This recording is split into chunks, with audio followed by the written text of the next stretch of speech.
ঘটনা, এবং যে ঘটনাটি আমাদের সাথে শেয়ার করেছেন আরমান চৌধুরী চুয়াডাঙ্গা থেকে।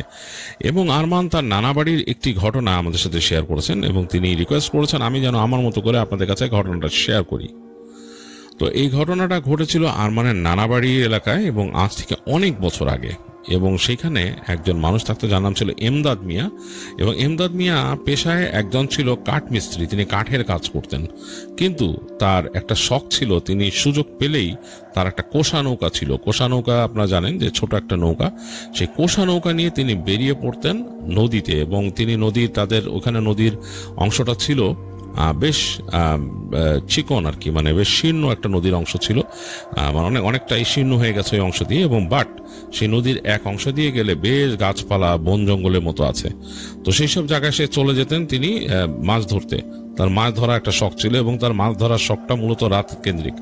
রাতের বেলা মাছ ধরতে পছন্দ করতেন তিনি, বিশেষ করে যখন চাঁদ উঠতো পূর্ণিমা রাতে তিনি খুব বেশি যেতেন। তো এই এমদাদ মিয়া সবসময় কাঠের কাজ করেন এবং তার মানুষ অনেক ফরমাইশি, তাকে খুব পছন্দ করে, ফরমাইশ দেয় তার কাছে যে এরকম খাট লাগবে ওরকম খাট লাগবে। তো তিনি সেগুলো তৈরি করতেন, খুব যত্ন নিয়ে তৈরি করতেন। তার মানে খুব হাতের কাজ ভালো ছিল। তার গুরু তাকে অনেক ভালোভাবে শিখিয়েছিলেন কাজটা করা। যাই হোক, এবং এমদাদ মিয়ার যে কোষা নৌকাটা ছিল সেটাও খুব ভালো কাঠের নৌকা এবং তিনি খুব পছন্দ করতেন, মানে শৌখিন মানুষ আসলে এমদাদ মিয়া। আর মাছ ধরাটাও ছিল তার একটা বিশেষ শখ। তো এরকম একটা সময় একদিন এমদাদ মিয়া এরকম দিনের বেলা তার বসে আছেন, তিনি গল্প করছেন তার আশেপাশে যারা বন্ধু বান্ধব যাদের সাথে তার মানে ভালো জমে সেরকম মানুষদের সাথে গ্রামে। তো তারা গল্প করতে করতে বলল একজন যে এইখানে এই যে আমাদের নদী যেখান থেকে বাঁক নিয়ে গেছে ওই জায়গা থেকে যায় না, বলতেছে ওই জায়গাতে ঢুকে যে অনেক কিন্তু একটু জংলা টাইপের জায়গা, কিন্তু ওই জায়গায় কিন্তু অনেক ভালো ভালো মাছ পাওয়া যায়। তো অনেক ভালো মাছ উঠে এবং দেখা গেছে যে অনেকেই যারা যে গেছে ওইখানে তারা অনেক ভালো মাছ ধরতে পারছে। তা একজন বলতেছে তাদের মধ্যে যে যারা ওই জায়গায় গেছে তারা ভালো মাছ ধরতে পারছে, বেশিরভাগ মানুষ যায় না, ওই জংলা দেখে ভয় আর ওদিকে ঢুকে না মানুষ। তো এমদাদ মিয়া বললো যে জংলা দেখে ভয় ঢুকে না, আসলে বাসার থেকে মানুষ এত দূর যাইতে চায় না মাছ ধরতে, বেশ দূর হয়ে যায় তো এখান থেকে। আবার ওই জায়গায় স্রোতটাও বেশি, স্রোতটা কেমন যেন এলোমেলো ভাবে চলে, নৌকা বেয়ে আসতে অনেক কষ্ট হয়, এটা বলতেছে এমদাদ মিয়া। তো সেই লোক তখন বলতেছে আরে না, ওদিকে গেলে পরে কিন্তু ভালো মাছ পাওয়া যায়, এটা আসলে মানুষ যায় না, ভয় পায় মানুষ। এমদাদ বলে আমি তো রাত্রিবেলা নৌকা নিয়ে যাই বিভিন্ন জায়গা, ওখান থেকে আমি খুব কাছেও গেছি, কিন্তু আমি আর ওদিকে যাই নাই, কারণ হচ্ছে স্রোতের জন্য, স্রোতটা এলোমেলো হয়ে যায় আর বাসার থেকে অনেক দূরে, পরে ওইখান থেকে বেয়ে আসতে অনেক কষ্ট হবে, আর আমি একা ছিলাম এর জন্য যাই নাই। তো ওখানে যাওয়া আমার কাছে কোনো ব্যাপার না। তো ওই লোকের সাথে কথায় কথায় তার তর্ক লাগে। তো লোকটা বলে যে ইমদাদ তুমিও ভয় পাও, তুমি এটা স্বীকার করো না এসে। তো ইমদাদ বলে যে আমি কোনো ভয় নেই আমার। তো এই তর্ক বিতর্কে ইমদাদ বলে যান আমি যাচ্ছি, এই যে সামনের যে চাঁদনি রাত আসবে, চাঁদনি রাতে আমি মাছ মারতে যাচ্ছি, আমি যাবো ওইখানে। তো ওই লোক বলতেছে যে তুমি যে যাবা তার প্রমাণ কি, তুমি এখানে গেলে বলে কি আচ্ছা আমি যাবো ওইখানে, আপনি যদি প্রমাণ পাইতে চান, আপনার যদি মনে হয় যে ওইখানে আমি ওইখানে যে একটা কাঠের খুঁটি পুঁতে দিয়ে আসবো, একেবারে কাপড় বাইন্ধে মাথায় লাল লাল কাপড় বাইন্ধে ওখানে পুঁতে দিয়ে আসবো আমি, দেখেন তাহলে বুঝবেন আপনি যে ঘটনা কি, লাল গামছা একটা বাইন্ধে দিয়ে ওখানে পুঁতে দিব, আপনি যে দেখে আইসেন ওইটা, তাহলে বুঝবেন প্রমাণ কি। আর নাহলে আপনি স্বীকার করবেন যে ইমদাদ গেছিল ওখানে মাছ মারছে, ইমদাদ মাছও ধরছে, এবং আপনি আমাকে আর মানে সবার সামনে বলবেন যে আমি এদের সবার থেকে সাহসী। তো ওই লোক বলে আচ্ছা যাও, তুমি যদি করতে পারো তাহলে আমিও দেখে আসতে পারবো পরে যে তুমি ওখানে আসলেই গেছো নাকি। বলে ঠিক আছে। ইমদাদ মিয়ার একটু জেদ চাপে আর কি, সে আসলে খুব সাহসী মানুষ, এইসব ভয়টায় পায় না। তো এরকম আসলেই নেক্সট ডে যেদিন তার আসলো মানে পূর্ণিমা আসলো, তার মাছ ধরার এমনি প্ল্যান ছিল, সে তার সব সরঞ্জাম গুছায় তার বাসাতে তার স্ত্রীকে বলল যে আমি বেরোচ্ছি, যাচ্ছি মাছ ধরতে। তার স্ত্রী তাকে বিদায় দিল, জানে যে স্বামীর অভ্যাসই এরকম, সে তো আর শুনবে না। তিনি পছন্দ করতেন না এই রাতের বেলা তার হাজবেন্ডের মাছ ধরার যে অভ্যাস, কিন্তু কিছুই বলার নাই। ইমদাদ মিয়া সবকিছু গোছায়, তার যে জিনিসপত্র সব গোছায়, বড়শি টর্শি যা যা আছে গোছায় নিয়ে, সে তার জালও ছিল, ছোট জালও ছিল, যদি সময় সময় জালও মারতেন যদি বুঝতেন যে মাছ আছে বেশ, এমনি বড়শি দিয়ে শিকার করেন বাট জালও আছে তার। তো তিনি সেগুলো সব গোছায় তার কোষা নৌকার কাছে আসলেন। তিনি এক জায়গায় উঠায় রাখতেন, নদীর পাড়ে এক জায়গায় উঠায় রাখতেন নৌকাটাকে। তো ওইটাকে অনেক করে কসরত করে ঠেলে নদীতে নামাইলেন এবং তার জিনিসপত্র রাখলেন, রেখে উঠে বসলেন। তো উঠে দেখতেছেন যে খুব সুন্দর একটা চাঁদ আসছে। চাঁদটা হলদেটে রঙের চাঁদ, মানে এই হলদেটে রঙের চাঁদ তার কাছে বেশ লাগে, তিনি খুব এনজয় করেন হলদেটে চাঁদ দেখলে। দেখতেছেন যে আকাশে হলদেটে চাঁদ এবং সেটার আলো পানিতে পড়ে পানিতে ঝকমক করতেছে, মনে হচ্ছে যে ওইটার রিফ্লেকশনটা ভেঙে ভেঙে যাচ্ছে। তো এরকম দেখে তিনি মানে খুব ভালো মজা, মানে খুব আনন্দ পেলেন। তিনি তখন চিন্তা করলেন যে তার খুব মানে কাছের বন্ধু একজন আছে, যে সে যদি থাকতো তাহলে খুব ভালো হতো। তো সে কাছের বন্ধুকে যেহেতু পেলেন না, তিনি একাই, মানে তিনি আসলে ওই বন্ধুর সাথে আলাপ আলোচনাও করা হয়নি তার, যে তিনি এরকম মাছ ধরতে যাবেন রাতের বেলা এবং একটু দূরে যাবেন, তিনি যে ওখানে যে ওই বনের মধ্যে ঢুকবেন, এগুলা কিছুই তার মানে বন্ধুর সাথে আলাপ করা হয়নি। তো যাই হোক, তিনি নৌকায় উঠে নৌকা ছেড়ে দিলেন। আর তার আসলে বন্ধুকে বলার মতো না ছিল না ব্যাপারটা, কাজ সেই যে লোকটার সাথে তার তর্ক হয়েছিল যে ওখানে সে যেতে পারবে না, মানুষ ভয় পায়, সেই লোকটাকে কিন্তু তিনি বলছেন তিনি একলা যাবেন ওইখানে, কারণ তিনি খুব সাহসী মানুষ। তো সুতরাং সব দিক বিবেচনা করলেও তার এটাই মানে করার প্রয়োজন ছিল, তিনি একলাই রওনা দিলেন। তিনি তার ফ্রেন্ড নিতাইকে, তার বন্ধুর নাম ছিল নিতাই, তিনি ভাবছেন যে নিতাইয়ের সাথে পরে তিনি আলাপ করবেন এবং তার এই তিনি যে ঘুরে আসছেন পুরো এক্সপিরিয়েন্সটা তিনি বলবেন, এটার মধ্যেও একটা আনন্দ আছে। তো এই চিন্তা করে তিনি যাচ্ছেন। তো ইমদাদ মিয়া আস্তে আস্তে নৌকার দাঁড় বাইছেন এবং তার অসাধারণ লাগছে। অসাধারণ লাগার মূল কারণ হচ্ছে যে চাঁদের আলোটা মনে হচ্ছে নদীর খুব কাছাকাছি চলে আসছে এবং তিনি তাদের যেই অংশটার থেকে বেশ একটু বড় জায়গায় পৌঁছায় গেলেন, মানে নদীটা যেখানে চওড়া সেখানে আরো সুন্দর লাগছে। চাঁদটা মনে হচ্ছে আর একটু নেমে গেছে এবং নেমে যে মনে হচ্ছে পানির উপরে চাঁদের আলো পড়তেছে এবং সেটাই ঢেউয়ের সাথে মিশে মিশে আসতেছে, প্রতিটা ঢেউয়ের মাথায় চাঁদের আলো। এরকম দেখতে দেখতে তিনি আস্তে আস্তে করে তিনি তার মতো বৈঠা বাইছেন এবং তিনি চিন্তা করলেন যে তিনি প্রথমে একেবারে শুরুই করবেন, মাছ ধরা শুরুই করবেন ওই জায়গায়, যেই জায়গাটা তাকে বলছে, যেই জায়গায় মানে ভয় পায় মানুষ যায় না, এবং সেই জায়গাটায় যেই শুরু করবেন। তো তিনি আস্তে আস্তে নৌকা বাইতে বাইতে তিনি একেবারে সেই নদীর চওড়া অংশ পার হয়ে চলে আসলেন আবার সেই সংকীর্ণ অংশে, যেই জায়গায় আবার নদী সংকীর্ণ হয়ে গেছে। এবং এখান থেকে কিন্তু মোটামুটি আরেকটু সামনে গেলেই সেই গাছপালা বন জঙ্গলের অংশটা শুরু হবে, যেই জায়গায় স্রোতটা একটু অন্যরকম, মানে একটু খরস্রোতা, বেঁকে গেছে নদী, স্রোতটা অন্যভাবে চলে। নদী যদিও ওখানে সংকীর্ণ হয়েছে, বাট স্রোতটা অনেক অন্যভাবে চলে আর কি, বাঁকা জায়গায় সাপের মতো স্রোত এঁকে বেঁকে চলে এবং কয়েক জায়গায় খুব তীব্র স্রোত আছে। এবং মানুষ এই কারণেই ভয়ে ওই জায়গাটা শান্ত যায় না, কারণ হচ্ছে যে ওই জায়গায় যদি চলে যায় একেবারে, মানে তাদের অঞ্চলের মানুষটা খুব একটা যায় না, কারণ হচ্ছে ওই জায়গায় যদি চলে যায় ওই স্রোতের মধ্যে পড়তে হয় এবং এইসব ছোট কোষা নৌকাগুলা আবার বেয়ে এইদিকে আসাটা খুব কঠিন হয়ে যায় তাদের জন্য, মানে এটা তাদের জন্য একটু কঠিন হয়ে যায়, বেশ সময় সাপেক্ষ ব্যাপার। আর রাতের বেলা তো মানুষ আসলে ওইসব জায়গায় যায় না। তো তিনি যখন সংকীর্ণ অংশ ঢুকছেন তখন দুই একটা জেলে নৌকা তিনি দেখছেন যারা রাতে এরকম মাছ ধরে, বাট এছাড়া তিনি যখন এই অংশে চলে আসলেন, সংকীর্ণ অংশ দিয়ে আরো সামনে যাচ্ছেন, তখন আস্তে আস্তে আর কোনো নৌকা দেখছেন না। তিনি একেবারেই গাছগাছালি একদম নিঝুম নদীর পাড়ের যে পরিবেশ, যে বনের শব্দ, সেটা তিনি পাচ্ছেন। আর তার সাথে ছিল হচ্ছে একটা হ্যারিকেন, এবং হ্যারিকেনটা তিনি আরো ভালো মতো বাড়িয়ে দিলেন আলোর কিছুটা সোর্স পাওয়ার জন্য। কিন্তু সেই আলো কিন্তু অন্যরকম লাগছে, কারণ চাঁদের আলো আছে, চাঁদের আলো যদিও এই যে বড় বড় গাছ আছে নদীর দুই পাশে, সেই গাছে অনেকটা আটকে যাচ্ছে, মানে একটা হলদেটে আলো চারিপাশে আছে, আর তার যে হ্যারিকেনের আলো সেটাতে কিছু জায়গা আলোকিত হয়ে আছে। যে সংকীর্ণ অংশে স্রোতের শব্দও পাচ্ছেন, স্রোত বেড়ে গেছে এবং তার নৌকার গতিও মনে হয় বেড়ে গেছে, এবং তিনি মোটামুটি এবার একটু সাবধানে তার হাল ধরে রাখতেছেন তিনি, যে যাতে নৌকাটা আবার যে পাড়ের মধ্যে কোথাও, যেহেতু বাঁকা জায়গাটা বেঁকে গেছে, যাতে বাড়ি না খায় এরকম।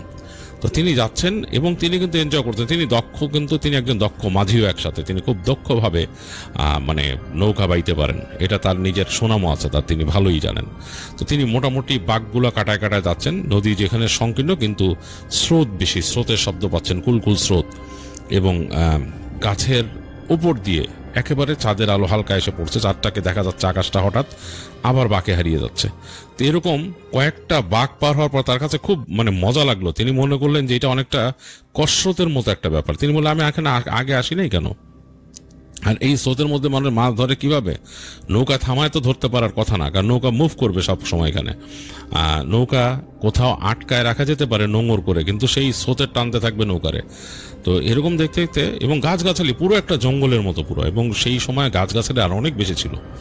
তো এরকম কয়েকটা বাঁক পার হওয়ার পর এক জায়গায় তিনি বাঁয়ে একটা ছোট্ট খাড়ির মতো দেখতেছেন, যেটা হচ্ছে একটা বালির একটা পাড় আর কি। বালির পাড় অনেকটা কাইন্ড অফ সমুদ্রের পাড় যেরকম থাকে, এইভাবে বালি নেমে গেছে আর কি, এবং স্রোত যে ছলাৎ ছলাৎ বাড়ি খাচ্ছে পাড়ে। এবং ওইখানে স্রোতের ইসে তিনি একটু বাঁয়ে কাত করতেই তার নৌকা একদম যে বালির মধ্যে খেচ করে যে বিঁধল। তো তিনি সাথে সাথে তার ওখানকার যে নোংর করার জিনিসটা গেঁথে দিলেন বালির মধ্যে, এবং সে বৈঠা দিয়ে বাড়ি দিয়ে আরো বেশি গভীরে ঢুকাই দিলেন, সেটা দিয়ে নৌকাটাকে আটকালেন সেখানে। এবং তিনি বুঝলেন যে এইখানে বসেই মাছ ধরা যাবে সুন্দর।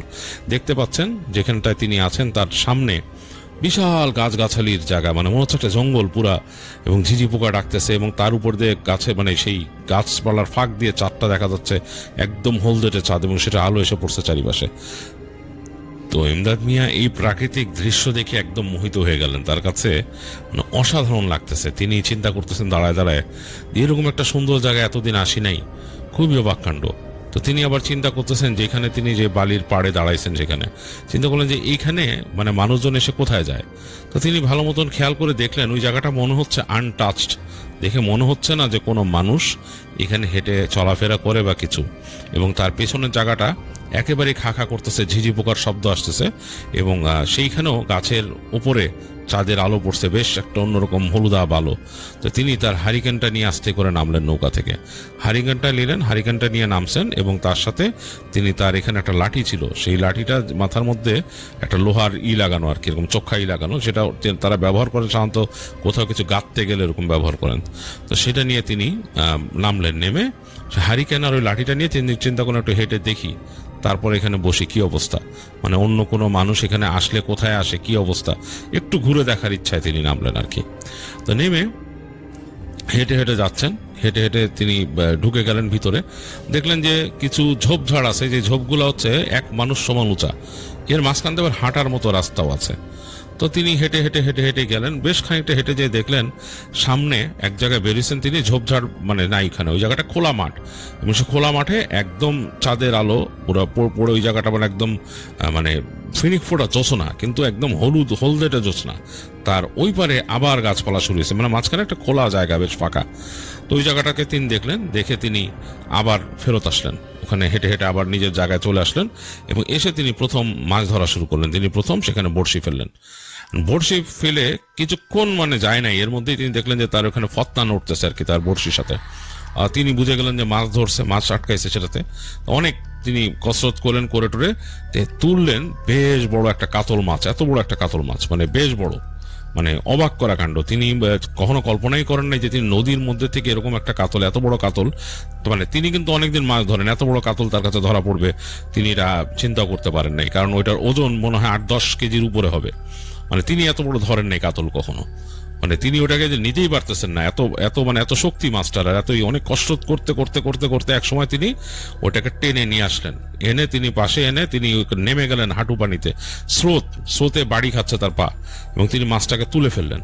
মাছটা লাফাচ্ছে, কাতল মাছ, এরকম বড় কাতল মাছ লাফাচ্ছে, এবং বেশ শক্তিতে তিনি সেটাকে নিয়ে তার যে কোষা নৌকার নিচে, তার পাটাতনের নিচে ফেলে দিলেন, এবং সেটা নিচে পড়েও লাফাইতেছে, এবং সেই লাফের চোটে টড়প টড়প করে উঠতেছে তার নৌকার নিচের দিকটা, নিচে লাফ দিয়ে উঠতেছে, এবং একটা 8-10 কেজি ওজনের মাছের বেশ শক্তি, কিন্তু লাফ দিয়ে উঠতেছে, এটার বাড়ি খাচ্ছে নিচে। তো তিনি মানে খুব আনন্দিত হয়ে গেলেন, তিনি চিন্তা করলেন এরকম মাছ কয়েকটা পড়লে তো আমি নিতেই পারবো না আমার এই নৌকায়। তার কোষা নৌকাটা আবার একটু বড় ছিল, তো তিনি চিন্তা করতেছেন, করে তিনি আবার সেই বড়শি ফেললেন।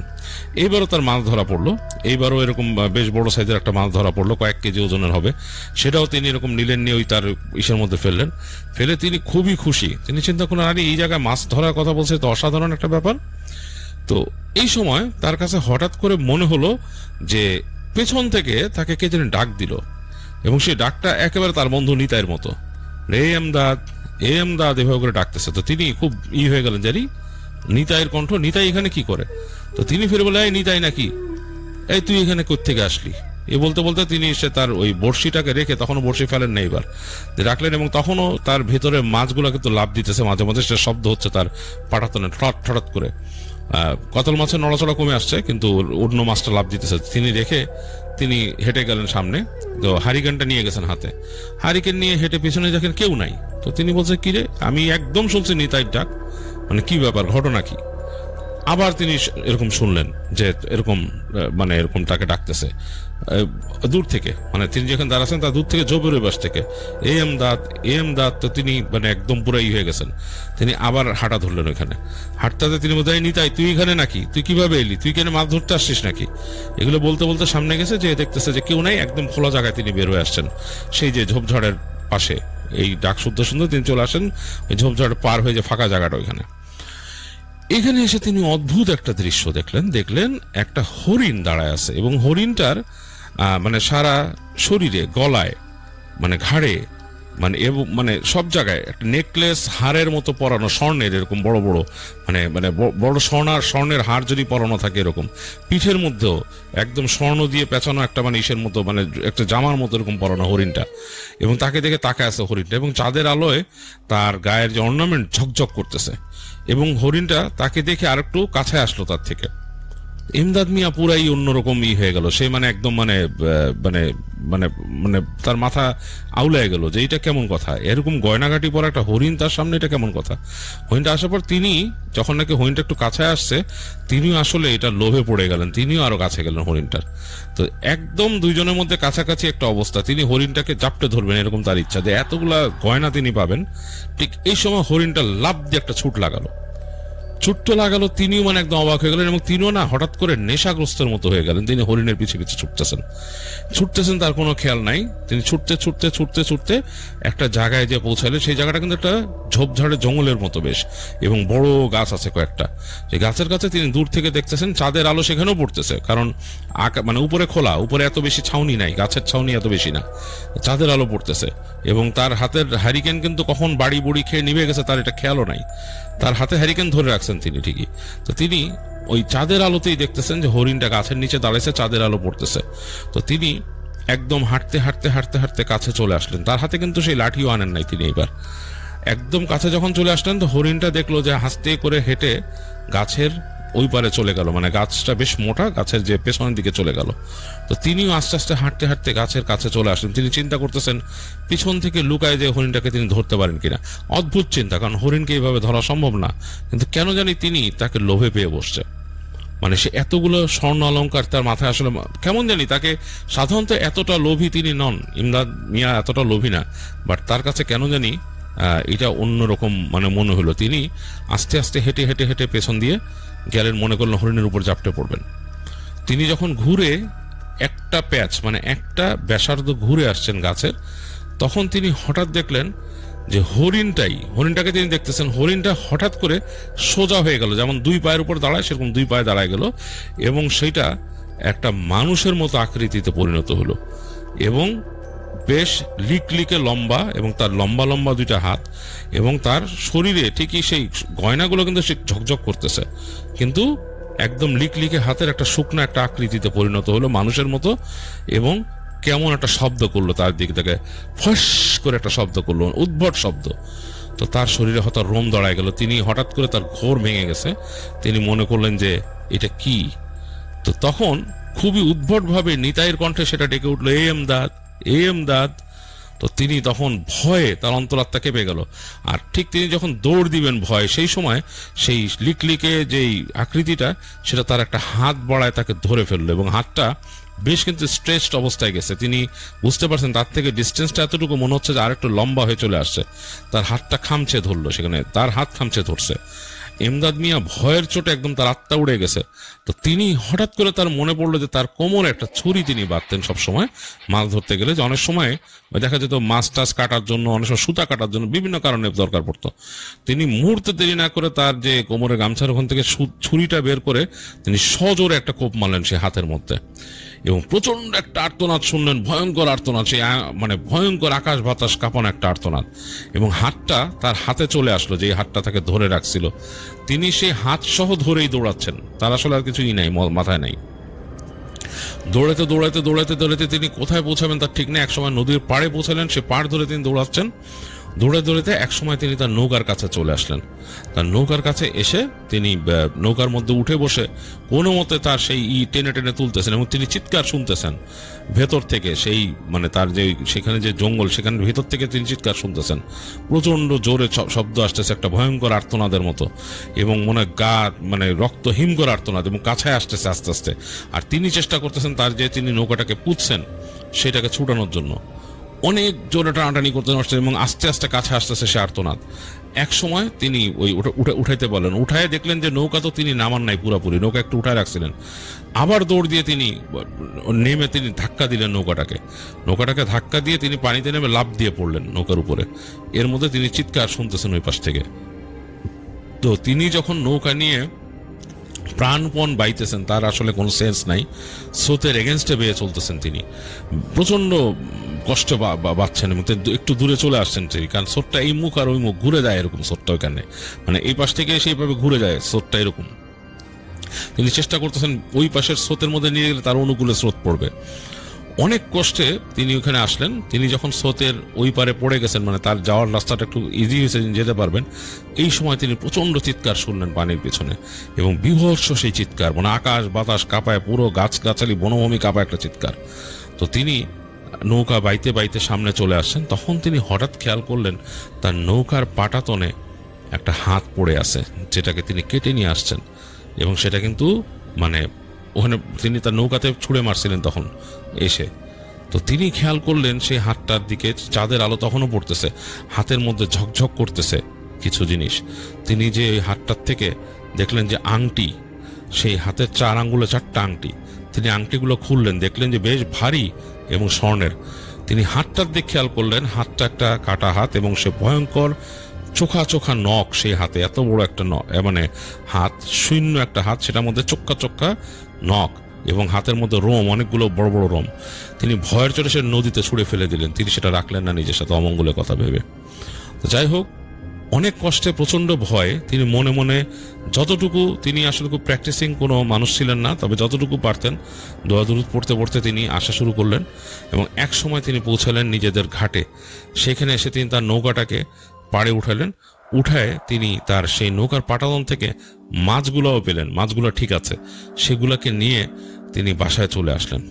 বাসায় এসে তিনি প্রচন্ড জোরে তার দরজা নক করতেছেন। তার স্ত্রী দরজা খুলে দিল। কি হয়েছে? দেখলেন যে মানে গ্রামের গভীর রাত তখন, এবং তিনি মাছ ক্যারি করে আসলেন। তার স্ত্রীকে তিনি দরজা নক করে বললেন যে আমি খুব বিপদে পড়ছিলাম বউ, আমি খুব বিপদে পড়ছিলাম। তার বউ জিজ্ঞেস করলেন কি হয়েছে? তখন তিনি রান্নাঘরে যে তার বউকে বললেন যে আসো মাছটা কটো, আমি বলতেছি তোমাকে। তো তার ওয়াইফ তার সাথে গেলেন মাছ 2টা নিয়ে, এবং সেই রান্নাঘরে তারা বাতি জ্বালাইছে, তাদের হারিকেন কুপি এগুলো জ্বালায় বেশ আলোকিত করছে। তো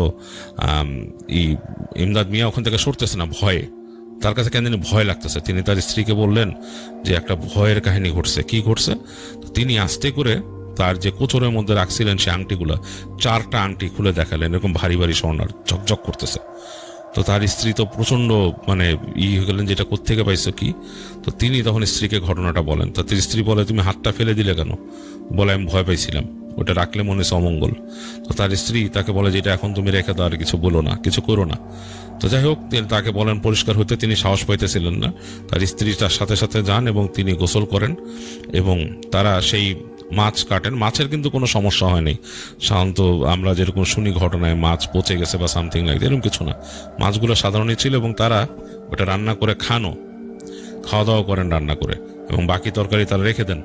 এবং রাতের বেলা যখন ঘুমান, তারা স্বামী স্ত্রী ঘুমান, তখন দুইজনেই নাকি স্বপ্ন দেখেন। মানে তার স্ত্রী স্বপ্ন দেখেন তাকে একটা বিভৎস চেহারা এসে বলতেছে যে তোর স্বামী আমার অঙ্গহানি করছে, তাকেও আমি অঙ্গহানি করব। আর এমদাদ মিয়া দেখেন যে তাকে নাকি বলে যে তোর জীবনে দুঃখ আছে, তুই অনেক কষ্ট পাবি, তোকে আমি শেষ করে দিব, এরকম তাকে স্বপ্নের মধ্যে বলে একটা ক্যারেক্টার। এবং তারা হাজব্যান্ড ওয়াইফ দুজনেই দেখে যে একই, এবং ইমদাদ মিয়া যা দেখছে তার স্ত্রীও একই রকম একটা ক্যারেক্টার দেখছে। তো তারা চিন্তা করে যে কি করবেন, তারা এই আংটিগুলো দিয়ে কি করবেন। তো তখন তারা হাজব্যান্ড ওয়াইফ দুজনের সিদ্ধান্ত নেন যে আমরা এটা নিয়ে কিছু একটা ডিসকাস করতে হবে। তারা তখন তাদের ওইখানকার একজন বড় হুজুর ছিলেন, অনেক বয়স্ক, তার কাছে যান, যে বলেন যে এরকম এরকম ঘটনা ঘটছে। তো বড় হুজুর একটু অবাক হন শুনে, বলে যে এরকম ঘটনা, যে কোনো জিনের কাছ থেকে তুমি কিছু এরকম পাইছো বা কোনো পিচাসের কাছ থেকে, পিচাস মানেই জিন তাই ধরেন তিনি। তো তিনি বলে দেখি কি পাইছো। তো তিনি দেখান আংটিটা, এবং দিনের আলোতে ঝকমক করতেছে অন্যরকম। তো বলে যে এটা আসলে অন্য কোনো কিছু জিনিস, তো তোমাকে আমি একটা পরামর্শ দেই, তুমি এটা রেখো না নিজের কাছে, তুমি এটাকে তখন সেই হুজুর বলেন যে তুমি এটাকে পানিতে ফেলে দাও, যেই নদীর থেকে পাইছো সেই নদীতে ফেলে দাও কোথাও, এটাই হবে তোমার জন্য সবচেয়ে ভালো জিনিস, সবচেয়ে মানে বুদ্ধিমানের জিনিস। আর আরেকটা জিনিস পারো, কাউকে দান খয়রাত করে দিতে পারো, তবে আমি মনে করি তুমি নদীতে ফেলে দাও, ভালো তোমার জন্য। এটাই হচ্ছে যে জিনিস, যে তুমি তো আর ওইখানে একটা অপরাধও করছো, তার অঙ্গহানি করছো। সে বলছে আমি আমার বাঁচার জন্য করছি। বলে হ্যাঁ, তুমি তোমার নিজের নিরাপত্তার জন্য করছো, নিজের নিরাপত্তার জন্য অবশ্যই তুমি ব্যবস্থা নিতে পারো তোমার ক্ষতির হাত থেকে। তো ওইটা কোনো একটা খারাপ জিন ছিল, খারাপ কিছু ছিল, খারাপ পিশাচ জিন, এবং যে নাকি এরকম তার সাথে করে আর কি, তার যে ওই যে সম্পদ ক্যারি করে, এবং তারা এগুলো হয়তো অনেকভাবে তারা পাইছে। যাই হোক, তুমি সেটা পানির নিচে ফেলে দাও, পানিতে ফেলে দাও, তার সামর্থ্য থাকলে সে নিয়ে নিবে ওখান থেকে। আর সম্ভবত ওই যে তোমাকে যে তুমি যার হাতটা কাটছো, সে এমন কোনো জিন বা এমন কোনো পিশাচ যে পানি পার হইতে পারে না বা পানিতে নামতে পারে না। ওদের মধ্যে এরকম কাইন্ড আছে যারা নদী পার হইতে পারে না, জলাশয় পার হইতে পারে না, সে ওই জায়গায় থাকে, এবং এই কারণে সে তোমাকে ধরতে পারে নাই। কিন্তু ভবিষ্যতে যদি কোনো সুযোগ পায় তোমার ক্ষতি করবে, তো ক্ষতিটা যাতে কম হয় তুমি পানিতে ফেলে দাও। তো তিনি হুজুরের পরামর্শ নিয়ে এবং হুজুর তাকে পরামর্শ দেন যে এরকম রাত বিরাতে না বেরোতে, রাত বিরাতে মাছ ধরতে না যেতে। এবং তিনি প্র্যাকটিসিং ছিলেন না, ইমদাদ মিয়া প্র্যাকটিসিং ছিলেন একদম। তাকে বলছে যে তুমি ঠিকমতো নামাজ কালাম পড়বা, তুমি ঠিক হয়ে যাও। তার স্ত্রীকেও বলেন যে আপনিও নামাজ কালাম ঠিক মতো পড়েন আপনার স্বামীর সাথে, আর রাতের বেলা বেরোতে দিবেন না তাকে, একদমই এরকম ঠিক না। আর এখন তো তার একটা শত্রুতা তৈরি হয়েছে। তো যাই হোক, এই বলে তাকে বিদায় দেন হুজুর। এবং আসলেই ইমদাদ মিয়া তার স্ত্রীকে নিয়ে যান নদীর পাড়ে, এবং সে মনে মনে বলেন যে আমি যেটা করছি আমার নিজের নিরাপত্তার জন্য করছি, আমি কারো সোনা দানার লোভে কিছু করি নাই, বলে সে ওইটাকে ফেলে দেন। ওই 4টা আংটি সে একবার নদীর মধ্যে ফেলে দেন ছুঁড়ে। যাই হোক, তারপর ইমদাদ মিয়া বাসায় চলে আসে, এবং ইমদাদ মিয়া নাকি পরে স্বপ্ন দেখে, তার স্ত্রীও স্বপ্ন দেখে যে আংটি ফেলে দিয়ে অনেক ভালো করছিস, ওইটাকে যদি রাখতি তাহলে তোদের শেষ করে দিতাম।